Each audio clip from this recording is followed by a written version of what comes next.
শান্ত হও। তুমি রাগারাগি করছো কেন? একটু বোঝার চেষ্টা করো। তুমি চুপ থাকো, একদম এখানে কথা বলবে না। আর হ্যাঁ, কি বলছো? অনুকে বাড়িতে আনতে 3 বছর আগেই তো কোথায় ছিল? হ্যাঁ, তখন তো নিজেদের নাম যশ খ্যাতি সব ছিল। ছেলে মেয়েদের কথা কি একবার ভেবেছিলে? ভাবনি? তাহলে এখন ভাবতে হবে না, আমার বোন ভালো আছে। বলেই খাবার টেবিল ছেড়ে রুমে চলে যায়। তার পেছনে পেছনে মিমও চলল। রাগ করে খাবারটা না খেয়ে উঠে আসলে আমি খাবার এনে তোমাকে খাইয়ে দিই। প্লিজ, এখন আর খেতে ইচ্ছে করছে না, কথা বলো না, ভালো লাগছে না। আব্বু আম্মু তো ঠিকই বলেছে। অনুকে কতদিন হলো দেখি না। ওই শুধু একটু ফোনেই কথা হয়, আগের মতো আর আমার সাথে কথাও বলে না। একটু দেখো, বুঝিয়ে নিয়ে আসো না। ও আসবে না? আমার কথা বলে তো নিয়ে আসতে পারো। তো তুমি আসতে বলো না, আমাকে বলছো কেন? অফিসের সময় হয়ে গেছে, আসি। মিমকে আর কিছু বলার সুযোগ না দিয়ে জয় চলে গেল।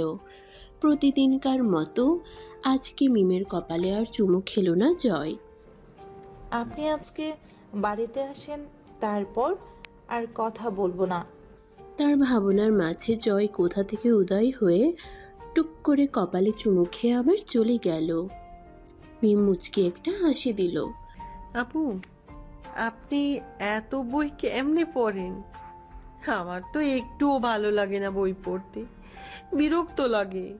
পাঠ্য বই পড়তে ইচ্ছে করে না, আবার পড়বো গল্পের বই, উপন্যাস। উপন্যাস, বইয়ের গল্প পড়া, এগুলো একটা ইমোশন বলতে পারো আমার। পড়তে ভালো লাগে তাই পড়ি। পাঠ্য বই পড়তে ভালো লাগে না, তাহলে ঢাকা বিশ্ববিদ্যালয়ে চান্স পেলে কিভাবে? আপু, সেই দুঃখের কথা আর বলবেন না। আমার উঠবি মানে যার সাথে আমার আগে রিলেশন ছিল, ওই বেটা নিজে ঢাকা বিশ্ববিদ্যালয়ের স্টুডেন্ট ছিল। বিশ্বাস করেন আপু, আমাকে যে পড়াশোনা নিয়ে কি পেহারাই দিয়েছে তা বলার বাইরে। অ্যাডমিশনের আগে তো আমার সাথে কথা বলাই বন্ধ করে দিয়েছিল। আর কি বলেছিল জানেন? আমি যদি ঢাকা বিশ্ববিদ্যালয়ে চান্স না পাই তাহলে আমার সাথে ব্রেকআপ করবে। সেই ভয়েই তো এত দূর আসা। তাছাড়া পড়াশোনা আমার কাছে একটুও ভালো লাগে না। আমার সব ছোট্ট একটা সংসার হবে, বাচ্চা কাচ্চা সামলাবো, তাদের নিয়ে জীবন পার করে দেব, শেষ চিন্তা। ভাইয়া, হঠাৎ অনু আনমনে বলে উঠল। সবার কপালে তো ভালো হয় না। আপু, আপনাকে আমি একটা জায়গায় নিয়ে যাব, যেদিন ভার্সিটির ছুটি থাকবে সেদিন।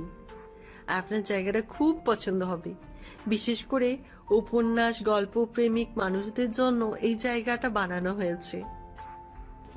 ও, আপু, বাহানা করবেন না কিন্তু, যেতেই হবে। ঠিক আছে। তাদের কথার মাঝে অবনীর ফোন আসলো। অনু এক নজর তাকিয়ে দেখলো অবনীর উঠবি ফোন করেছে। সাথে সাথে চোখটা সরিয়ে নিল।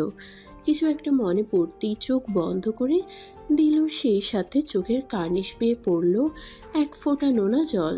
যখন মন চাইবে তখন, প্লিজ আমাকে ডিস্টার্ব করো না। তুই কবে বিয়ে করবি? এভাবে একা একা আর কতদিন যাবে?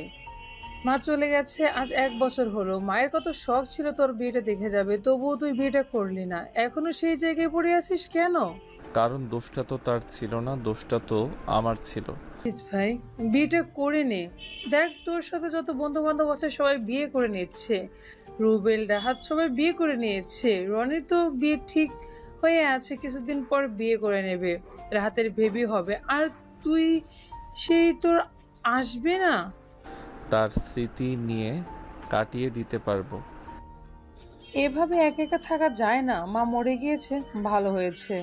বলেই রূপা কান্না করতে লাগলো। আরিফ ভাই আসবে, তোমাকে নিয়ে যাবে। আর হ্যাঁ, তোমার ননদ ঐশী যেন আমার আশেপাশে না আসে। আমি নিজেকে খুব কষ্টে কন্ট্রোল করে রেখেছি। আমি চাই না আমার জন্য তোমার সংসারে সমস্যা হোক। আমি রাগের মাথায় কিছু করে ফেললে তখন যেন কিছু না হয়। বলেই ফাহিম চলে গেল। রূপা তার যাওয়ার দিকে তাকিয়ে একটা দীর্ঘশ্বাস ফেলল। আজকে 2টা বছর হলো এই একই কথা বলে যাচ্ছে, তবুও শুনছে না।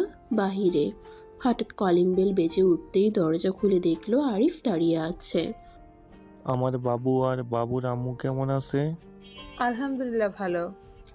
আরিফ টুপ করে রূপার 8 মাসের ভরা পেটে ছোট্ট একটা চুমু খেলো, তারপর রুমের ভিতরে প্রবেশ করলো। আজকে শুক্রবার, ভার্সিটিতে ছুটির দিন, পড়ন্ত বিকেল। অনু জানালার সাইডে বেডের উপর বসে চা খাচ্ছে আর হুমায়ুন আহমেদের শঙ্খনীল কারাগার উপন্যাস পড়ছে। আজকে তো ছুটি, চলো না যাই। কোথায় যাব?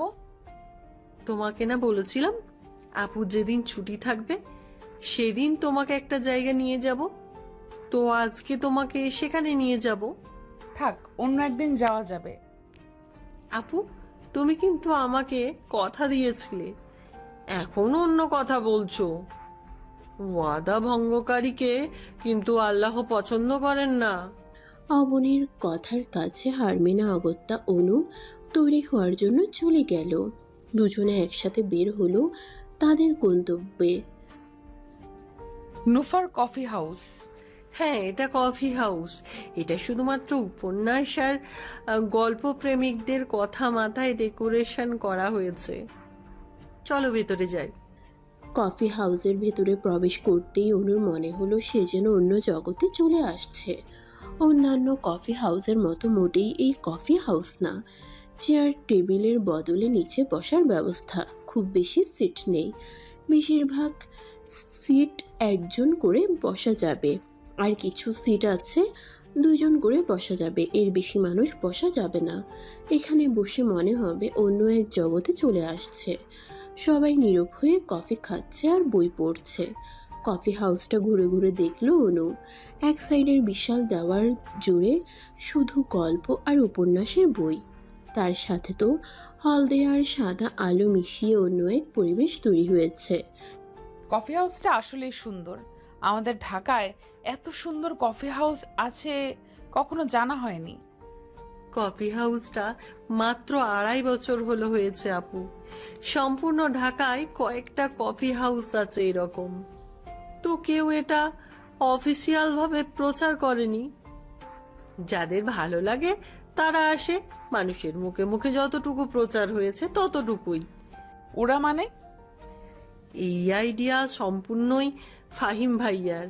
প্রথমে ভাইয়া রেস্টুরেন্ট দিয়েছিলেন, পরবর্তীতে এটা কফি হাউস যখন বড় হয়ে যায় তখন ওনার সাথে সাথে আরো 2 বন্ধু একসাথে এই বিজনেসে যোগ দেয়।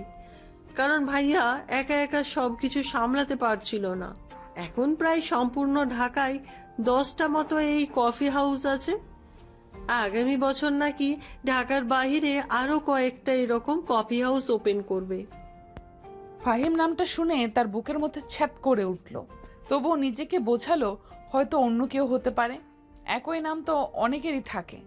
তাদের কথার মাঝে 2টো ছেলে তাদের দিকে এগিয়ে এলো। তুমি আজকে আসবে, আমাকে বলবে না? সারপ্রাইজ দিলাম। আমি যদি এখানে না থাকতাম তখন?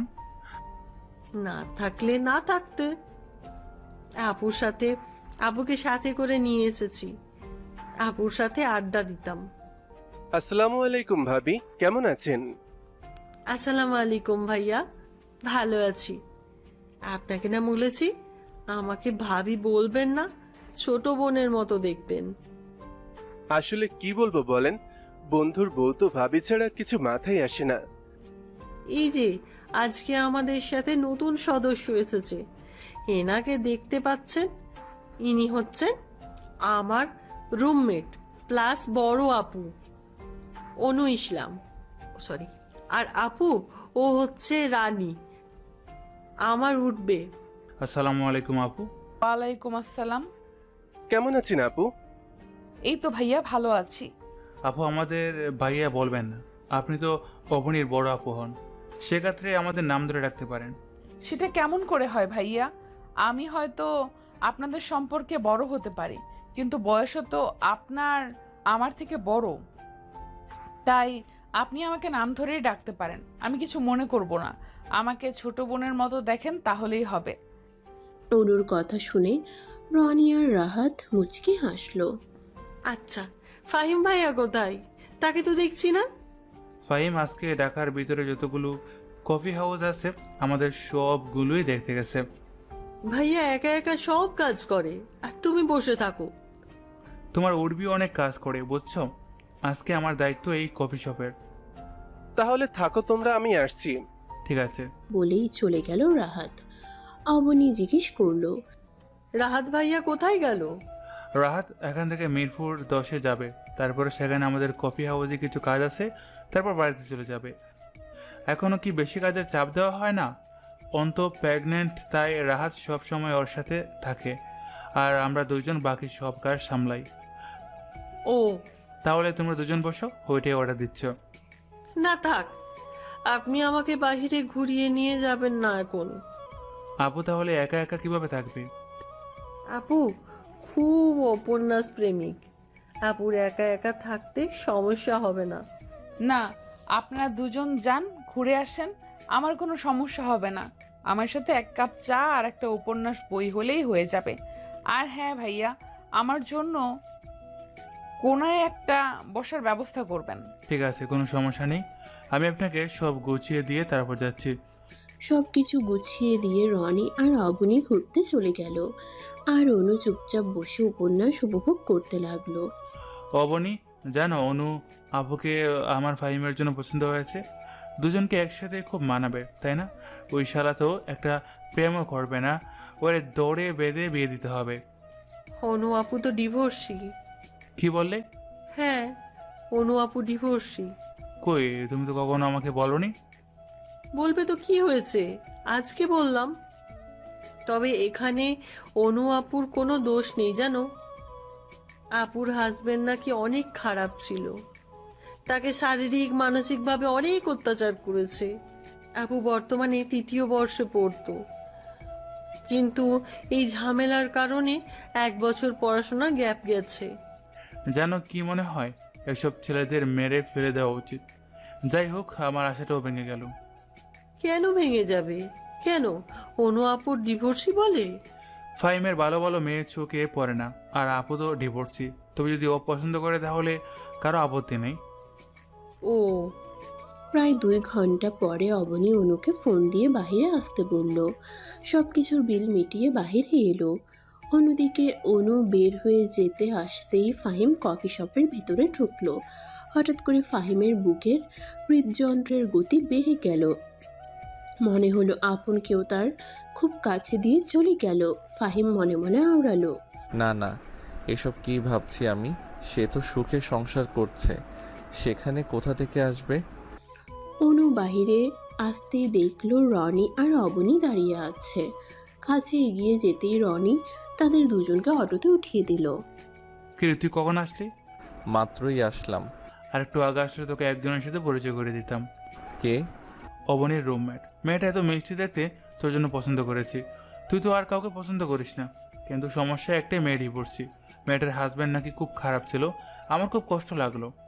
তোর কষ্ট লেগে কোনো কাজ নেই, তার জীবন সে গোছাবে, তোর এখানে কিছু যায় আসে না।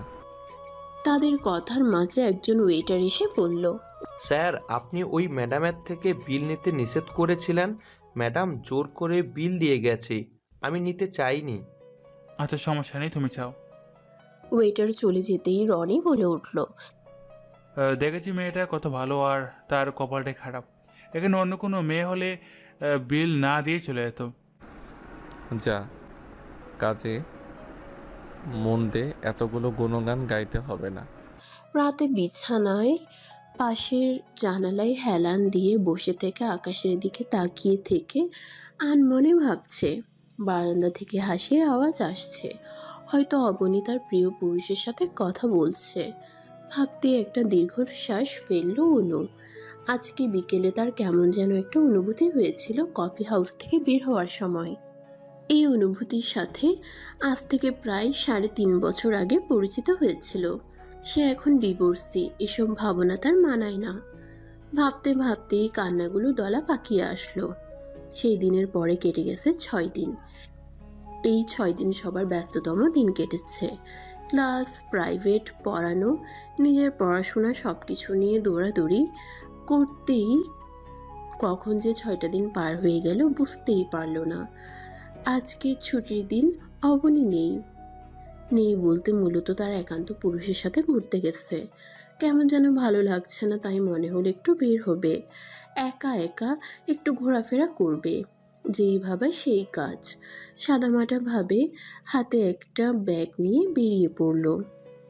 অনেকক্ষণ হাঁটার পরে মনে হলো একটু কফি হাউস থেকে ঘুরে আসা যাক, মনটা একটু ফ্রেশ হবে। কফি হাউসে গিয়েই সেই দিনের সেখানেই বসে পড়ল। ফাহিমের শরীরটা আজকে খুব একটা বেশি ভালো লাগছে না, তাই ভাবলো আজকেও তো আর কফি হাউসে বসে থাকবে, তারপর বাড়িতে যাবে সন্ধ্যার পরে। কফি হাউসে আসতেই সেদিনের সেই একই রকম অনুভূতি হলো। সেরকম কিছু না ভেবে নিজের জায়গায় গিয়ে বসে পড়ল। সন্ধ্যা হয়ে আসছে দেখে অনু উঠে চলে গেল বিল পেমেন্ট করতে। হোস্টেলে যেতে হবে তো তার। আমার কত টাকা বিল হয়েছে একটু দেখে বলেন তো। চিরপরিচিত কণ্ঠস্বর শুনে ফাহিম চেয়ার ঘুরে সামনে তাকাতেই দুজন দুজনকে দেখে স্ট্যাচু হয়ে গেল। দুজনের চোখে আলাদা অনুভূতি। একজনের চোখে হৃদয় ভাঙার অনুভূতি, আর একজনের চোখে অনেকদিন না দেখার অনুভূতি। অনু কোনো রকমের টাকাটা রেখেই কফি হাউস থেকে বের হয়ে যেতে নিলেই রনির সাথে দেখা। আর আপু যে, আপনি কখন আসলেন? আবার চলে যাচ্ছেন? এখানে আসবেন আমাকে বলবেন না আপু? আসলে ভাইয়া আমার একটু তাড়া আছে তো, অন্য একদিন সব বলবো। আজকে আসি ভাইয়া।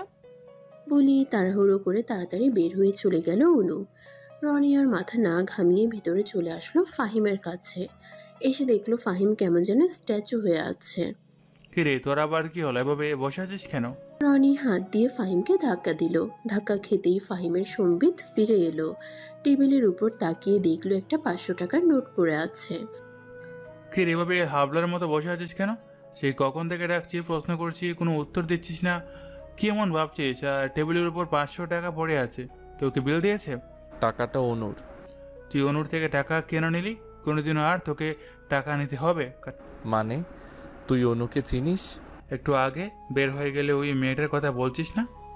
ফাহিম ওপর নিচ মাথা হারালো। আমার প্রশ্ন, তুই অনুকে কিভাবে চিনলি? আমি তো তোর সাথে অনুকে পরিচয় করে দেইনি। মানে মনে আছে তোকে যে আমি গত সপ্তাহে একটা মেয়ের কথা বললাম, অবনীর রুমমেট, তোর জন্য পছন্দ করেছি, এই হচ্ছে অনু। হোয়াট? হ্যাঁ, এটাই সে মেয়ে। ফাহিম কি বলবে কিছু বলার ভাষা খুঁজে পেল না। চেয়ার থেকে উঠে দৌড়ে বাহিরে চলে গেল। কিরে, কই যাচ্ছিস? আসছি। অন্যদিকে অনু রিকশায় বসে অঝরে কাঁদছে। কাঁদছে বললে ভুল হবে, একাই অনবরত চোখ দিয়ে পানি পড়ছে। হাজার চেষ্টা করেও সে চোখের পানি আটকাতে পারছে না। চোখ বড় অদ্ভুত জিনিস, তাই না? নিজের হয়েও কাঁদে, অন্যজনের জন্য। চোখের সামনে ভেসে উঠছে সেই তিক্ত অতীত। অতীত। কিরে, তোর আশিকের কি খবর? আর বলিস না, ওই বেটা গতকাল পড়াইতে আসে নাই। এভাবে আর কতদিন চলবে? তুই বলে দে নাম, মানে কথাটা, তাইলেই তো হয়ে যায়। কিভাবে বলবো বল? যেভাবে গম্ভীর হয়ে থাকে দেখলেই তো আমার ভয় করে। বলার পরে যদি ধমক টমক দেয়, যদি বাবা মায়ের কাছে বিচার দেয় তখন। আর তুই তো জানিসই আমার বাবা কেমন স্ট্যাটাস মেনটেন করে। আর যদি জানতে পারে আমি আমার টিউশন স্যারকে ভালোবাসি, তাহলে টিউশন থেকে তো বাদ দিবেই, তার সাথে সাথে তাকে অপমান করবে। এভাবে আর কতদিন চলবে? জানি না, দেখা যাক কি হয়। দেখতেই থাক। যখন দেখবি তোর সামনে যে পাখি ফুরুত করে উড়ে যাবে, তখন বুঝবি কেমন লাগে। আচ্ছা থাক, গাড়ি চলে এসেছে, যেতে হবে। বাই। মিম আর অনু দুজনে বেস্ট ফ্রেন্ড। অনু তার বাবা মায়ের একমাত্র মেয়ে, অনেক বড় ঘরের মেয়ে সে, কিন্তু মিম সাধারণ মধ্যবিত্ত পরিবারের একটা মেয়ে। দুজন একই কলেজে পড়াশোনা করে। স্ট্যাটাস আলাদা হলেও দুজনের বন্ধুত্ব খুবই গাঢ়। যে কেউ বলবে এরা হয়তো দুই বোন। সব কথাই সবসময় শেয়ার করে দুজন দুজনের সাথে। বাকি কথা গল্পে জানতে পারবেন। অনু, তাড়াতাড়ি গোসল করে খেয়ে নে, ফাহিম আসবে একটু পরে পড়াইতে। হ্যাঁ মা, খাইয়ে দাও তো, আজকে হাত দেখতে ইচ্ছে করছে না। নিজে হাত দিয়ে খেয়ে নে, আমার অনেক কাজ। প্লিজ প্লিজ প্লিজ মা, একটু খাইয়ে দাও না। কিরে ফকির নিয়ে চিল্লাপাল্লা করতেছিস কেন? ভাইয়া, এখন আমি ঝগড়া করার মুডে নেই, সর এখান থেকে, যা। এত বড় ডেঙ্গি মেয়ে হয়েছে, বিয়ে দিলে বাচ্চা কাচ্চা হয়ে যাবে, আর এর এখনো খাইয়ে দিতে হবে? মা দেখো, তোমার ছেলে আমার সাথে কেমন করছে, ভালোভাবে বলে দিচ্ছি, আমার সামনে থেকে যেতে বলো। আমার এখান থেকে সব ভালো লাগছে না। কি শুরু করলি জয়? তুই তো কাজে যা, একটু পরে অনু টিচার আসবে, ওকে ডিস্টার্ব করিস না। মায়ের কথা শুনে অনু মুখ ভেঙচি কাটলো জয়কে। স্যার, আপনি 2 দিন আসলেন না কেন? অসুস্থ ছিলাম তাই আসতে পারিনি। পড়া যা দিয়েছি সব কমপ্লিট করেছো?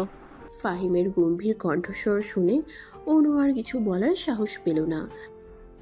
জি জি স্যার। কোথাও প্রবলেম হলে বলো, সমাধান করে দিচ্ছি। না স্যার, আপাতত কোনো সমস্যা নেই। ঠিক আছে, তাহলে নতুন পড়া শুরু করো। এভাবেই দিনকাল ভালোই চলছিল। ফাহিম অনুকে নিয়ম করে পড়াতে আসতো, অনুও পড়তো। হাসি ঠাট্টা মজা খুনসুটির মাঝে অনেকদিন পেরিয়ে যায়। কিরে, তোকে দেখি কিছুদিন হলো আনমনে কিছু ভাবিস? না, তেমন কিছু না। আমাকে বল। ভাবছি আর মেসে থাকবো না। বড় আপুর বিয়ের কথা চলছে। কথা চলছে বললে ভুল হবে, শুধু তারিখটা ঠিক হওয়া বাকি আছে। তাই ভাবছি গ্রামের বাড়ি থেকে নিয়ে আসবো। বাবা নেই, মা আর কতদিন এইভাবে একা একা থাকবে? আরে একটা টিউশনই বেশি করব, সমস্যা কি? কষ্ট তো পরিবারের জন্যই করব। ঢাকা শহরে একটা বাসনে থাকা অনেক খরচের ব্যাপার। যদি দেখ সাহস হয় তাহলে থাকতে পারিস। আন্টি একা একা গ্রামের বাড়িতে আর কতদিন থাকবে? আপু তো হোস্টেলে থাকে।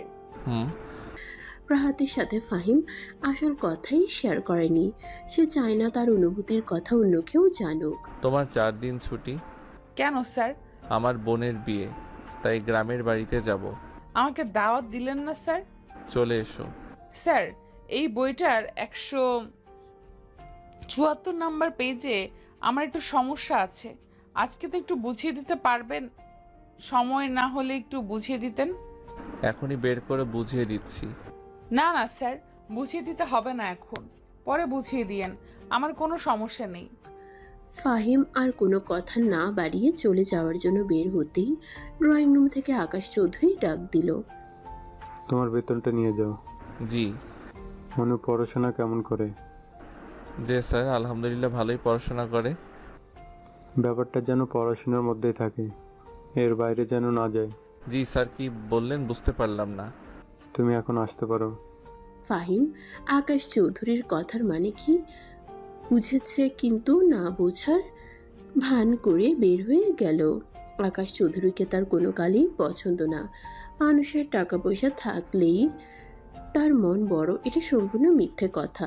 দেখবেন টাকা পয়সা যাদের আছে তাদের মধ্যে বেশিরভাগ মানুষেরই অহংকার দিয়ে ভর্তি। আপা আপা, আপনার কনের জায়গায় চলে আসছি। রিক্সাওয়ালার কথাই অনুর সম্বিত ফিরল। সে বলল, এই নেন মামা আপনার ভাড়া। অনু রুমে আসতেই দেখতে পেল অবনী বসে আছে। আপু, তুমি এসেছো? তুমি নাকি আজকে কফি শপে গেছিলে? রনি আমাকে ফোন করে বলল। হয়তো জানতাম তোমার খুব পছন্দ হবে, তোমাকে ওদের জন্য আর একটা বেঞ্চ নিয়ে যাব।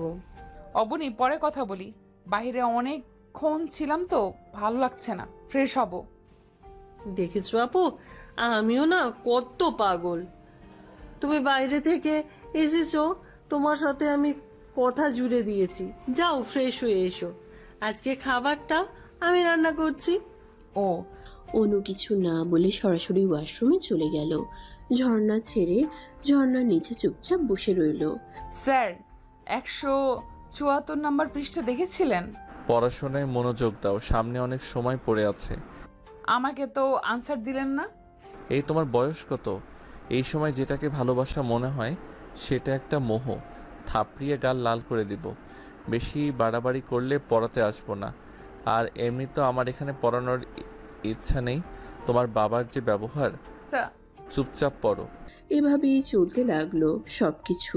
অনু যখন পরীক্ষা দেবে এইচএসসি, তখন ফাহিমের 3য় বর্ষের ফাইনাল পরীক্ষারও সময় এসেছে। পরীক্ষার জন্য শুভকামনা রইল। এটা তোমার গিফট। আমার তো গিফট লাগবে না, আমি তো শুধু আপনাকেই চাই, আপনি আমার বড় গিফট।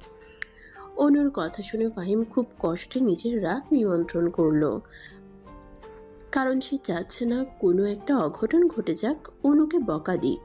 সে চাইছে না অনুর মন খারাপ হোক তার পরীক্ষা সামনে। সামনে তোমার পরীক্ষা, আশা করি পরীক্ষা তোমার ভালো হবে। আল্লাহ হাফেজ। ফাহিম উঠে চলে গেল। ফাহিম আর তাকে পড়াতে আসবে না ভাবতেই অনুর বুকের মধ্যে মোচড় দিয়ে উঠল। দেখতে দেখতে অনুর সবগুলো পরীক্ষা শেষ। কিছুদিন রেস্ট নেবে, তারপর থেকে অ্যাডমিশনের প্রিপারেশন শুরু হবে। আমারও আমাদের বাড়িতে এসেছিল কেন? এমনি নাকি ঘুরতে এসেছিল? বল, তোর নাকি স্টুডেন্ট? জানিস মেয়েটা ভারী মিষ্টি, কি সুন্দর করে কথা বলে। এরকম মিষ্টি একটা মেয়ে তোর জন্য বউ করে আনবো। পরের বার থেকে ওকে আসতে নিষেধ করে দেবে, ও যেন আমাদের বাড়িতে না আসে। বলেই রুমে চলে গেল ফাহিম। শাইলা খান ছেলের ভাবগতি কিছু বুঝতে পারল না। কোথায় গিয়েছিলে? বাবার প্রশ্ন শুনে অনুর বুকের ভিতরে ধুপ করে উঠল। তার বাবা কি কিছু জেনে গেল? আসলে বাবা, একটু ঘুরতে গিয়েছিলাম বাহিরে। আমাকে মিথ্যা বলো, তুমি ছোট লোকের বাড়িতে কেন গিয়েছিলে? ওর সাথে তো তোমার কোনো সম্পর্ক নেই। কোন সম্পর্কের ভিত্তিতে গিয়েছিলে? বাবা, কাকে তুমি ছোট লোক বলছো? মেয়েটা তোমার কারণে বিগড়ে গিয়েছে, বাবার মুখে মুখে তর্ক করে। ওকে সাবধান হতে বলো। তুমি ঠিক কি বোঝাতে চাইছো বাবা? তুমি অনেক বড় হয়ে গেছো। আর কোনো কথা না বলে আকাশ চৌধুরী নিজের রুমে চলে গেল। মিলি চৌধুরী কিছুই বুঝলো না। শাড়িটা পরিনে তো। কিসের জন্য শাড়ি? এখন আমার শাড়ি পরতে ইচ্ছে করছে না মা। বেশি প্রশ্ন না করে শাড়ি পরো। না, আমি শাড়ি পরতে পারবো না, আমার ভালো লাগছে না। সরো তো এখান থেকে। যেখানে ঘুরতে যাবার তোমরা যাও, আমি যাব না। তোমাকে আমি শাড়ি পরতে বলেছি অনু, শাড়িটা পরে নাও। আমি যেন একটু পরে রুমে এসে দেখতে পারি তুমি শাড়ি পরেছ। তার মা কোনো কথা শুনলো না দেখে অগত্যা তাকে শাড়ি পরতে হলো। একটু পরেই মিলি চৌধুরী তাকে নিয়ে ড্রয়িং রুমের একটা সোফায় বসিয়ে দিল। হঠাৎ এক ভদ্রমহিলা বলে উঠল, বাহ বাহ, মেয়ে তো মাশাআল্লাহ দেখতে খুবই সুন্দর। মেয়ে তো আমাদের পছন্দ হয়েছে। আকাশ সাহেব, কি বলো নিশানের বাবা? হ্যাঁ আকাশ সাহেব, আপনার মেয়ে তো মাশাআল্লাহ দেখতে খুবই সুন্দর। মেয়ে তো আমাদের পছন্দ হয়েছে। নিশান, কি বলো, আজকেই তাহলে আংটিটা পরিয়ে রাখি? না বাবা, আমার কোনো আপত্তি নেই। এতক্ষণ নিশানের চাহনি দেখে অনুর কেমন যেন ফিল হচ্ছিল। মনে হচ্ছিল তাকে মনে হয় কেউ ধর্ষণ করছে। ধর্ষণ যে শুধু শারীরিকভাবে করা যায় এমনটা না, ধর্ষণ চোখ দিয়েও করা যায়। সেই সাথে সবার কথাবার্তা শুনে অনুর মাথা ঘুরে উঠল। কি হচ্ছে? তার বিয়ে, আংটি পরিয়ে রেখে যাবে, তাকে কেউ জানানোর প্রয়োজন মনে করলো না। সবকিছু ভাবতেই তার শরীর কেমন যেন অবশ হয়ে আসছে। এইসব ভাবতে ভাবতেই হঠাৎ তার হাতে কারোর শীতল স্পর্শ পেয়ে চমকে সামনে তাকালো। দেখলো নিশান তাকে আংটি পরিয়ে দিচ্ছে। আংটি পরিয়ে দেওয়ার পর তার হাতটা কেমন করে যেন স্পর্শ করছে। আর আমরা মেয়েরা সেই স্পর্শকে ব্যাড টাচ বলে থাকি। অনু এক ঝাটকায় হাত ছাড়িয়ে নিয়ে উঠে দাঁড়ালো। আমি রুমে যাব। ওকে রুমে নিয়ে যান বিয়ান, মেয়েটা মনে হয় লজ্জা পাচ্ছে। আরিফা জাহানের কথা শুনে মিলি চৌধুরী তাকে রুমে নিয়ে গেল। বেশ কিছু সময় পরে তারা সকলে যখন বাড়ি চলে গেল, তাদের বিদায় দেওয়ার জন্য মিলি চৌধুরী অনুকে অনেকবার ডাকলো ঘর থেকে বের হওয়ার জন্য, কিন্তু সে দরজা বন্ধ করে বসে রইল। আকাশ চৌধুরী রেগে গেলেও কিছু বলল না মানুষের সামনে। তারা বাড়ি থেকে বের হয়ে যেতেই আকাশ চৌধুরী অনুর রুমে এসে জোরে জোরে দরজা ধাক্কাতে লাগলো। অনু দরজা খুলে দিতেই আকাশ চৌধুরী ঠাস করে তার গালে চড় লাগিয়ে দিল। এই মেয়ে, ওরা চলে গেলে তোকে কতবার ডাকা হলো, তুই গেলি না কেন? বেশি বার বেড়ে গেছো তাই না? বাবা, ভদ্রভাবে কথা বলো। আর তুমি ওর গায়ে হাত তুলছো কেন? তুমি চুপ থাকো। আমি এই বিয়ে করব না বাবা, ওই ছেলেটাকে আমার পছন্দ হয়নি। তাহলে তোমার কাকে পছন্দ? ওই ছোট লোকের বাচ্চাকে যে 2 টাকার জন্য হাত পাতে? কাকে তুমি ছোট লোক বলছো? আমি তাকে ভালোবাসি, সে পরিশ্রম করে টাকা ইনকাম করে, এই টাকার হক আছে, তার আছে। আমি আগেই সব বুঝতে পেরেছিলাম, সেই কারণে নিশানের সাথে তোমার বিয়ে ঠিক করেছি। আমি এই বিয়ে করব না, করব না, করব না। তুই করবি না, তোর 14 গোষ্ঠী করবে বলে অনুকে আরো একটা চর মারলো। কি করছো কি তুমি? ও ছোট মানুষ, ভুল একটা করে ফেলছে, তাই বলে এভাবে মারবে? মিলি চৌধুরী এমন কথা শুনে আকাশ চৌধুরী নিজের রাগ নিয়ন্ত্রণ করতে না পেরে মিলি চৌধুরীকে চর বসিয়ে দিল। তার এমন কাণ্ডে সকলেই হতবাক। ওর বিয়ে নিশানের সাথেই হবে। আমি এই বিয়ে করব না, করব না, করব না।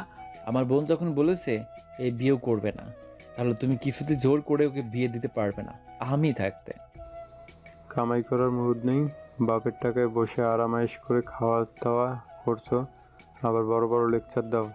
বিলাসবহুল জীবনযাপন করছো আমার টাকায়, আবার আমাকেই হুমকি দাও। বলেই আকাশ চৌধুরী চলে গেল। অন্যদিকে কান্না করতে করতে বিছানায় বসে পড়ল। মিলি চৌধুরীও রুম থেকে বেরিয়ে গেল। মরে গেলেও করব না। ভাইয়া তুই বাবাকে বোঝা না, এই বিয়েটা আমি করতে পারবো না। আমি ফাহিমকে খুব ভালোবাসি ভাইয়া, ওকে ছাড়া আমি মরে যাব।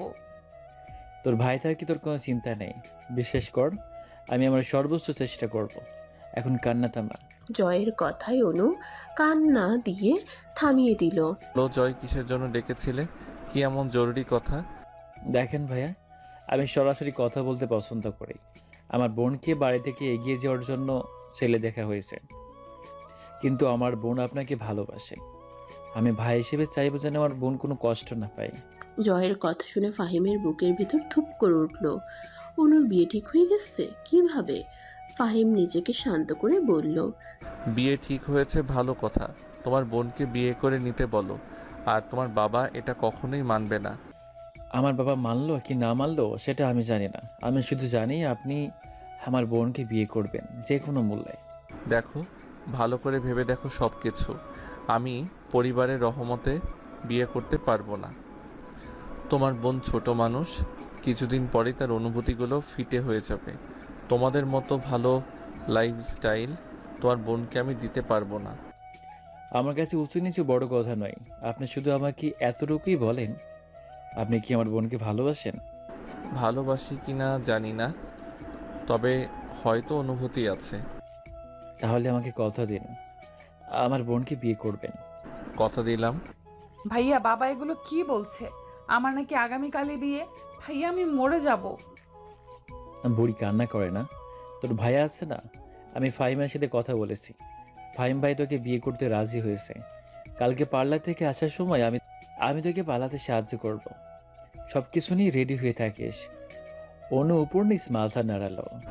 আম্মা দেখো তো কে এসেছে, কখন থেকে কলিং বেল বাজাচ্ছে। আমি ওয়াশরুমে। শাইলা খান দরজা খুলে দিতেই সামনে অনুকে বধূ রূপে দেখে সে অবাক। তুমি এখানে এই সময় তাও বউ সাজে? আন্টি স্যার কোথায়? মা, কে এসেছে? বলি সামনে তাকাতেই দেখলো অনু দাঁড়িয়ে আছে বধূ বেশে। এভাবে বসে যে কেন দাঁড়িয়ে আছো? কোথা থেকে এসেছো? আমাকে বিয়ে করবে? বাট তোমার মাথা ঠিক আছে? Are you mad? যাও বাড়িতে যাও। আমি আপনাকে ভালোবাসি, আমি আপনাকে ছাড়া কাউকে বিয়ে করব না। প্লিজ আমাকে বিয়ে করে নিন। আমাকে বাসা থেকে জোর করে বিয়ে দিয়ে দিবেন, তা না হলে। এভাবে বললেই বিয়ে করা যায় না। আপনি আমার ভাইয়াকে কথা দিয়েছেন যে আপনি আমাকে বিয়ে করবেন, তাহলে কেন কথা রাখছেন না? এমন সময় সেখানে উপস্থিত হলো আকাশ চৌধুরী। আমি জানতাম এই ছোট লোকের বাচ্চার বাড়িতে এসেছিস, চল আমার সাথে, আর কিছুক্ষণ পর বরযাত্রী চলে আসবে। বাবা প্লিজ, আমি ওকে ছাড়া মরে যাব। বাবা প্লিজ বাবা। তুই আমার সাথে যাবি না মানে? এখনই যাবি? অনু দৌড়ে গিয়ে ফাহিমকে ঝাপটে ধরলো। প্লিজ ফাহিম আমাকে বাঁচাও, প্লিজ আমি মরে যাব, প্লিজ। চিৎকার করে আকুতি ভরা কণ্ঠে কাঁদতে লাগলো। তোর এত বড় স্পর্ধা, আমার সামনে অন্য ছেলেকে জড়িয়ে ধরে থাকিস, আর তুই আমার মেয়েকে ভালোবাসার জালে ফাঁসিয়েছিস। মুখ সামলে কথা বলবেন। আমি আপনার মেয়েকে ফাঁসাইনি। আপনার মেয়ে নিজ থেকে আমার কাছে এসেছে, না আমি তাকে এখানে আসতে বলেছি। আপনি আপনার মেয়েকে নিয়ে যেতে পারেন। আকাশ চৌধুরী অনুর হাত ধরে টেনে নিয়ে যেতে লাগলো। অন্যদিকে অনু ফাহিমের পা ধরে চিৎকার করে কান্না করছে। এই যেন হৃদয় বিদারক এক বিচ্ছেদ। ফাহিম সেভাবেই শক্ত হয়ে দাঁড়িয়ে রইল। একসময় অনুকে টানতে টানতে নিয়ে আকাশ চৌধুরী বাড়ি থেকে বের হয়ে গেল। বাড়িতে নিয়ে এসে অনুকে তার ঘরে আটকে রাখলো। জয় হাজার চেষ্টা করেও কিছুই করতে পারেনি তার বোনের জন্য। সেদিন সে ছিল অসহায়। অবশেষে তাকে বিয়ে দেওয়া হয় বড় ঘরের ছেলে নিশানের সাথে। এখানে জিতে যায় একটা পরিবারের জেদ, সেই সাথে শেষ হয়ে যায় একটা মেয়ের জীবনের সকল খুশি সুখ সব কিছু। হেরে যায় একটা মেয়ের ভালোবাসা। আপু, আপু, সেই কখন থেকে তুমি গোসল করছো? ঠান্ডা লেগে জ্বর আসবে তো। আপু বের হও। অবনীর ডাকে অনু আশ্রম থেকে বের হয়ে আসলো। দেখেই মনে হচ্ছে সে কিছুই করেনি, শুধুমাত্র যে ড্রেস চেঞ্জ করে এসেছে সেটা বোঝাই যাচ্ছে। চুল দিয়ে টপ টপ করে পানি পড়ছে। চুলের পানিতে পিঠ থেকে কোমরের সম্পূর্ণ অংশ ভিজে গেছে জামার। একে আপু তুমি এভাবে বের হয়েছে কেন? ঠান্ডা লাগবে তো। যাও ভালো করে চুলগুলো মুছে এসো। খাবার বাড়ছি, খাবার খাবে? আপু তোমার কি হয়েছে বলো তো? কখন থেকে দেখছি এভাবে আনমনা হয়ে আছো, কি হয়েছে? তুমি কি কোনো বিষয় নিয়ে চিন্তিত? তোমাকে দেখেও যেন কেমন লাগছে। কই না তো, কিছুই হয়নি। আমার না খেতে ইচ্ছে করছে না। তুমি খাবার খেয়ে ঘুমিয়ে পড়ো, আমাকেও ঘুমিয়ে পড়বো, ভালো লাগছে না। আপু মাথাটা ভালো করে মুছে নিও। অনু নিজের বেড সাইডের টেবিলে নিজের ড্রয়ারে রাখা ঘুমের ওষুধ থেকে দুটো ওষুধ খেয়ে নিল। তারপর সেভাবেই বিছানায় গা এলিয়ে দিল। তার একটু শান্তির ঘুম প্রয়োজন, একটু শান্তি প্রয়োজন। শুধু আজকে না, বিগত 3 বছর ধরেই সে ঘুমের ওষুধ খায়। অতিরিক্ত ডিপ্রেশন, রাতে ঘুম না হওয়া, বিভিন্ন কারণে জয় তাকে ডাক্তারের কাছে নিয়ে যায়। প্রতি রাতে একটা করে ঘুমের ওষুধ দিয়েছে। সেই থেকে প্রতিদিন সে ঘুমের ওষুধ খাওয়া হয়। বুও তার ঠিকমতো ঘুম হয় না রাতে। আজকে একটু তার শান্তিতে ঘুম প্রয়োজন, তাই দুটো ঘুমের ওষুধ একসাথে খেয়ে নিয়েছে। অন্যদিকে ফাহিম তার নিজের ফ্ল্যাটে প্রবেশ করলো। ফ্ল্যাটটা দেখতে খুবই সুন্দর। সে নিজের হাতে সাজিয়েছে নিজের মতো করে। ফ্ল্যাটটা কিনেছে খুব বেশি দিন হয়নি, হয়তো 2-3 মাস হলো। তার মা মারা যাওয়ার 1 বছর পরে এই ফ্ল্যাটটা কিনেছে। চারিদিকে চোখ বুলিয়ে একটা দীর্ঘশ্বাস ফেলল। এত কিছু থেকে কেউ কিছু জানা নেই, কেমন যেন সব ফাঁকা ফাঁকা। হঠাৎ করে আজকে তার মনে হচ্ছে, কেন আগে তো কখনো এমন হয়নি। মনে হচ্ছে তার জীবনে তাকে খুব প্রয়োজন, খুব করে প্রয়োজন। সব কিছু কেমন যেন অগোছালো, তার জীবনটাকে গোছানো প্রয়োজন। ভাবতে ভাবতেই বিছানায় গায়ে দিয়ে দিল। আজকে আর খেতে ইচ্ছে করছে না, শরীরটা খুব ক্লান্ত, সেই সাথে মনটাও। খাবার গরম করতে ইচ্ছে করছে না। বিছানায় গা এলিয়ে দিয়ে চোখ বন্ধ করতেই আজ থেকে প্রায় 3.5 বছর আগে স্মৃতি চোখের সামনে ভেসে উঠল। সেদিন অনুকে নিয়ে যাওয়ার পর ফাহিম সম্পূর্ণ একটা রাত দরজা বন্ধ করেছিল। মা আমার ভালো লাগছে না, খেতে ইচ্ছা করছে না, তুমি খেয়ে নাও। এরকম করলে কি হবে? খেয়ে বাবা, কি হয়েছে মাকে বলবি না? মা তোমার কোলে একটু মাথা রাখি। কিছু বলার সুযোগ না দিয়েই ফাহিম তার মায়ের কোলে মাথা রাখলো। মেয়েটাকে ভালোবাসিস? মা আমি আমার অনুভূতির কথা কাউকে বোঝাতে পারছি না, আমার কষ্ট কাউকে বোঝাতে পারছি না। মা আমার বুকটা মনে হয় কেউ ছিন্ন বিচ্ছিন্ন করে দিয়েছে। মনে হচ্ছে আমার থেকে কেউ কিছু ছিনিয়ে নিয়েছে। শখের জিনিস মা, আমার এমন লাগছে কেন? মনে হচ্ছে দম বন্ধ হয়ে আমি মারা যাব। ও মা, আমি আমার অনুভূতিটা কাউকে বোঝাতে পারি না কেন, কাউকে বলতে পারি না কেন? কাউকে ভালোবাসলে সেটা বলতে হয়, নিজের ভালোবাসাকে আগলে রাখতে হয়। মেয়েটা বিয়ের আসর থেকে তোর কাছে ছুটে এসেছিল, তুই তাকে ফিরিয়ে দিলি। তুই চাইলেই ভালোবাসার মানুষটাকে আগলে রাখতে পারতি। সময় এখন খারাপ হচ্ছে, পরবর্তীতে ভালো সময় আসবে, কিন্তু ভালোবাসার মানুষ জীবন থেকে হারিয়ে গেলে আর কখনো ফিরে আসবে না। মা আমি তার যোগ্য হওয়ার জন্য চেষ্টা করেছিলাম। ওর বাবা কখনোই আমাকে মেনে নিত না। ওর বাবার অহংকার, স্ট্যাটাস, এই সব কিছু কি বড় করে দেখে মা আমি কেন নিজেকে ওর মতো করে তৈরি করতে পারলাম না? তারা আমাকে আরেকটু সময় দিল না কেন মা? মা আমার না খুব কষ্ট হচ্ছে, কোথায় শান্তি পাবো একটু বলবে? মনে হচ্ছে দম বন্ধ হয়ে মারা যাব। এইভাবে ধুকে ধুকে মরার থেকে একেবারে মরে গেলে মনে হয় বেঁচে যেতাম। মা, আমি শুধু এতটুকুই চাই, ও জীবনে সুখী হোক, খুব সুখী হোক। আমি ওর ভালোবাসাকে মূল্য দিতে পারিনি। আমার মতো এই অধমকে ভালোবেসে ও যে কষ্ট পেয়েছে, তার থেকে যেন দ্বিগুণ সুখ পায়, আমাকে যেন ভুলে যায়। শায়লা খান আঁচলে মুখ বুঝে কান্না করতে লাগলো। ফাহিম বরাবরই অন্তর্মুখী স্বভাবের, সহজে কারোর সাথে মিশতে পারে না। মাই তার একমাত্র সঙ্গী, কিন্তু তার ছেলের এত কষ্ট দেখে আজ নিজেকে মা হিসেবে অসহায় মনে হচ্ছে। শায়লা খাতুন বরাবরই অসুস্থ ছিলেন। তার ঠিক 1 বছর পরেই শায়লা খাতুন চলে গেলেন না ফেরার দেশে। আর সেই থেকে নিঃসঙ্গ জীবন শুরু হলো ফাহিমের। নতুন এক ভোর, নতুন এক সকাল। রাতে চাঁদের আলো শেষে সকালবেলা সূর্যি মামার কিরণে সমস্ত ধরনই আলোকিত হয়েছে। সূর্যি মামা মনে হয় আজ একটু বেশি রেগে আছে। এত সকালেই তার কিরণের কারণে উত্তপ্ত পৃথিবী। সেই কিরণ প্রবেশ করলো ফাহিমের রুমের কাছের জানালা দিয়ে তার মুখের উপর। বিরক্তিতে চোখ মুখ কুঁচকে নিল। আড়মোড়া ভেঙে উঠে বসতেই আগে ফোনটা হাতে নিল। দেখলো কয়টা বাজে। মোবাইলে দেখাচ্ছে 8:30 বাজে। ধীরে সুস্থে নিজের আলসেমিগুলো বিছানায় রেখে উঠে ফ্রেশ হতে গেল। ফ্রেশ হয়ে বের হতেই গতকালকের কথা মনে পড়ল ফাহিমের। ফোন লাগালো অবনীর ফোনে। গতকাল রনির থেকে অবনী নাম্বার দিয়েছে। ফোন দিয়ে অবনীকে 10টার মধ্যে কফি হাউসে আসতে বলল। ব্রেকফাস্ট করে 9টার দিকে কফি হাউসের উদ্দেশ্যে বের হয়ে গেল। কফি হাউসে ঢুকতেই মন মেজাজ খারাপ হয়ে গেল। এমনিতেই মন মেজাজ ভালো না, তার উপরে এই মেয়েটা এখানে এসে বসে আছে সকাল সকাল। ফাহিম, এসেছো? তোমার জন্য অপেক্ষা করছিলাম। কতবার বলবো তোমাকে আমি তোমার বড় আমাকে ভাইয়া বলে ডাকবে, আমি আপনি করে ডাকবে। তুমি আমার কোন জন্মের ভাই লাগো? তুমি তো আমার। বলি ফাহিমের গায়ে ঢলে পড়তে চাইলো। ফাহিমের ঝটকায় তার সাইড থেকে সরে এলো। বেচারি পড়ে যেতে নিলেও নিজেকে সামলে নিল। আসলে আমার একটু দরকার ছিল টিএসসির ওই দিকে, তো ভাবি আমাকে একা একা যেতে নিষেধ করেছে, আপনাকে সাথে করে নিয়ে যেতে বলেছে। আমার এখন অনেক কাজ, আমি যেতে পারবো না, তাই আপনি আপনার কোনো বান্ধবীকে নিয়ে চলে যান, যদি একা খুব বেশি অসুবিধা হয়। প্লিজ একটু চলো না। বলেছি না, বের হন এখান থেকে।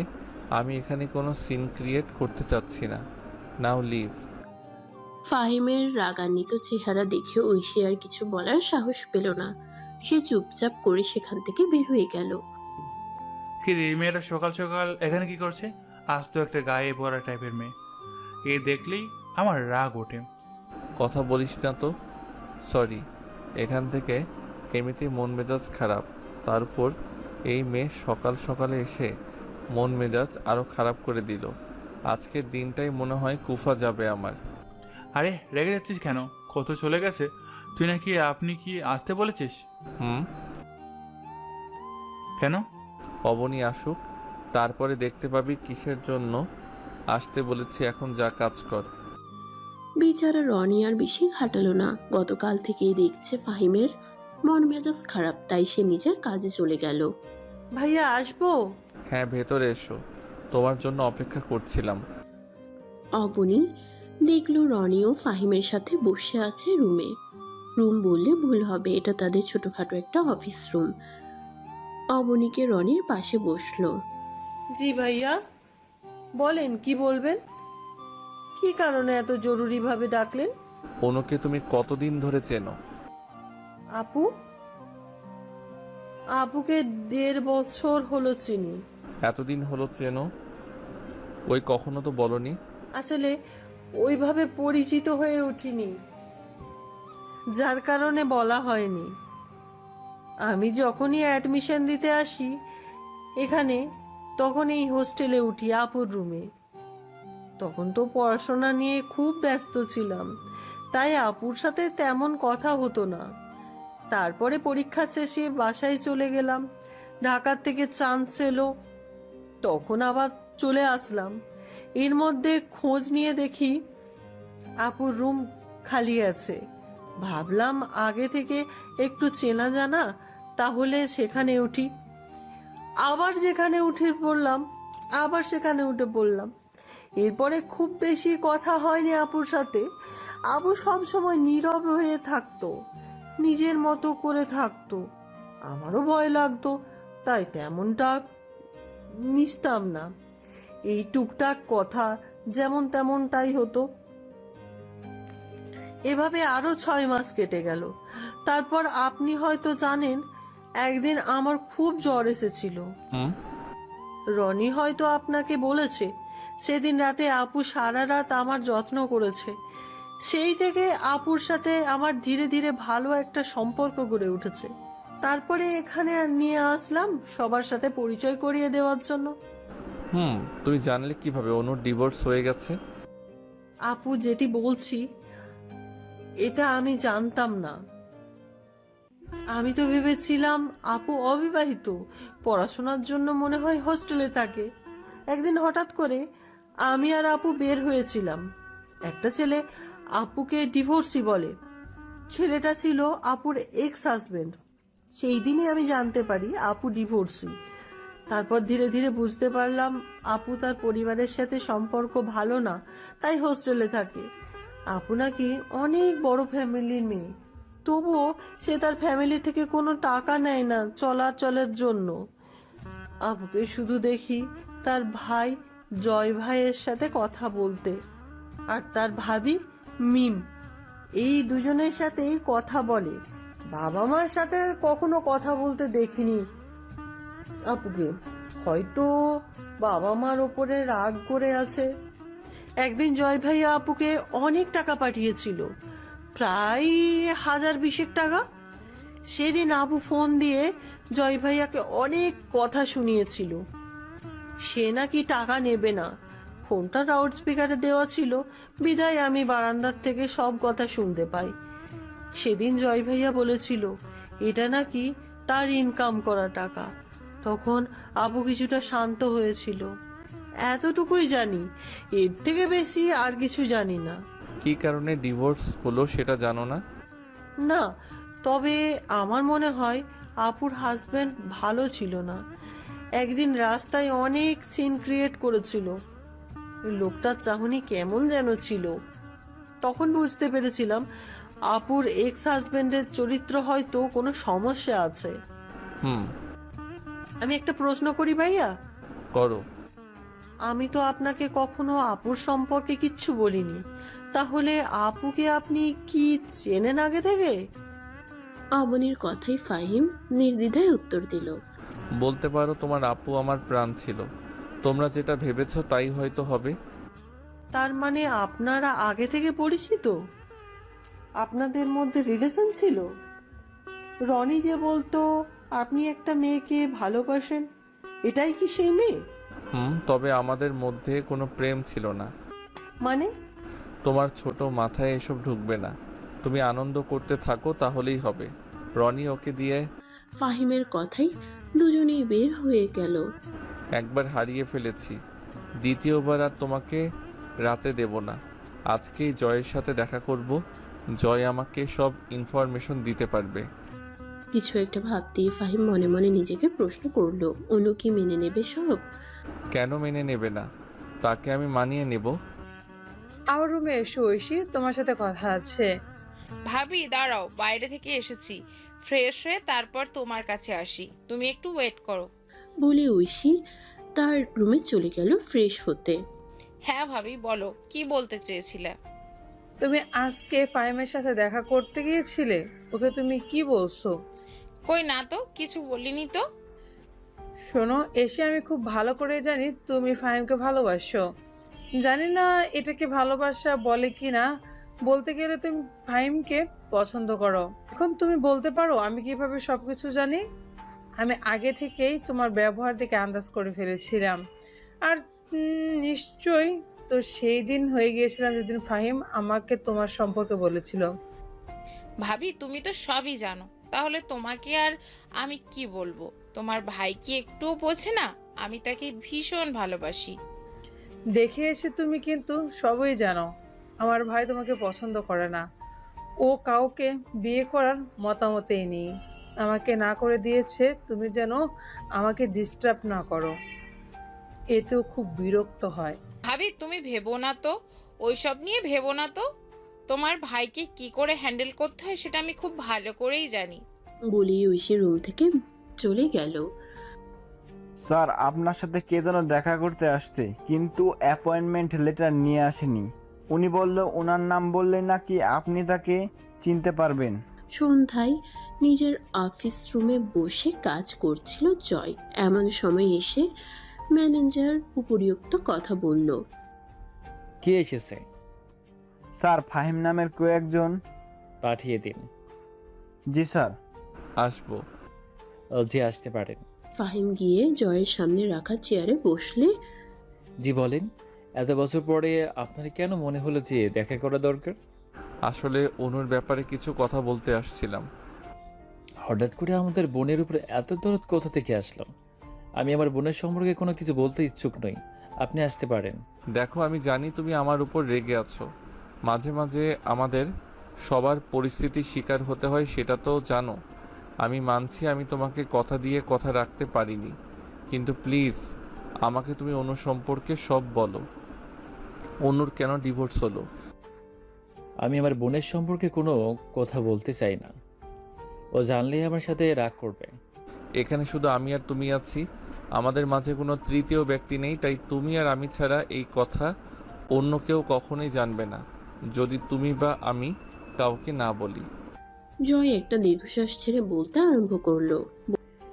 সেই দিন যখন আপনাদের বাড়ি থেকে আমার বোনকে নিয়ে যাওয়া হয়, তারপর থেকে কেমন যেন পাথরের মতো হয়ে যায়। কাজী কবুল বলতে বলার সাথে সাথে কবুল বলে দেয়। আমি সেদিন খুব অবাক হয়েছিলাম, ভেবেছিলাম আমার বোন হয়তো কবুল বলতে চাইবে না, কিন্তু আর সবচেয়ে বেশি অবাক হয়েছিলাম কখন জানেন? বিদায় নেওয়ার সময়। আমার বোন আমার বাবাকে বলেছিল আজ থেকে তার কোনো মেয়ে নেই, সে আমাদের সবার কাছে মৃত। তখন আমি বুঝতে পেরেছিলাম আমার সেই ছোট্ট হাসি খুশি বোনটা হৃদয়ে প্রচুর আঘাত পেয়েছে।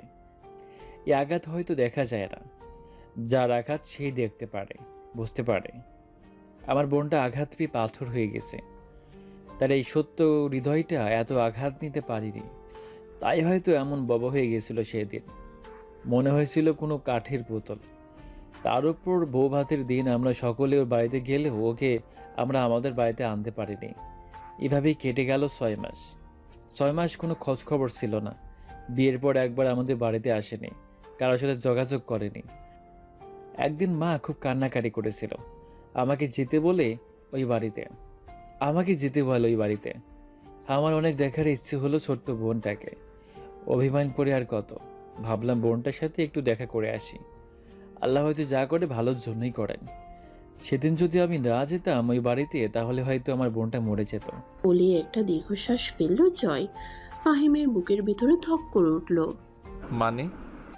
সেদিন আমি যখন ওই বাড়িতে যাই, দেখি বাড়ির সবাই ড্রয়িং রুমে বসে আছে, আরামসে আড্ডা দিচ্ছে।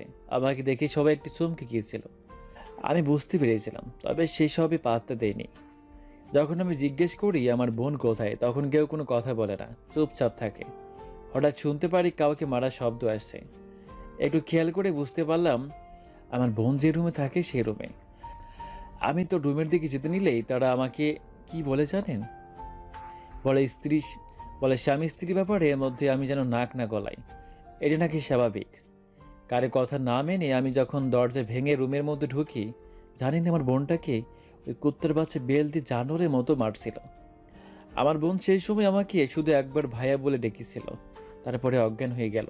সেই মুহূর্তে আমি ভেবেছিলাম আমার বোন হয়তো আমাকে শেষবারের মতো ভাইয়া বলে ডাকলো। 7 দিন টানা হসপিটাল ছিল।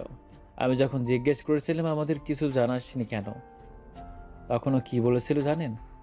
ভাইয়া আমি তো কবেই মরে গেছি, হয়তো শুধু দাফন দেওয়া বাকি আছে আমাকে।